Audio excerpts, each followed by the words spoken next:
A big blue frog loves me. He's not as bad as he appears. He's got a rhythm and a PhD. Well, I know we can make things work. He's got good family sense. His mother was a frog from Philadelphia. His daddy an enchanted prince.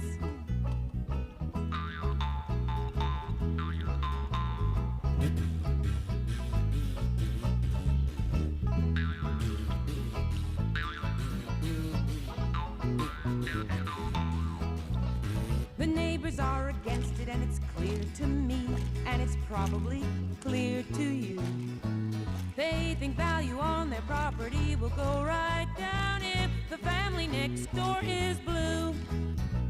Well, I'm in love with a big blue frog, a big blue frog.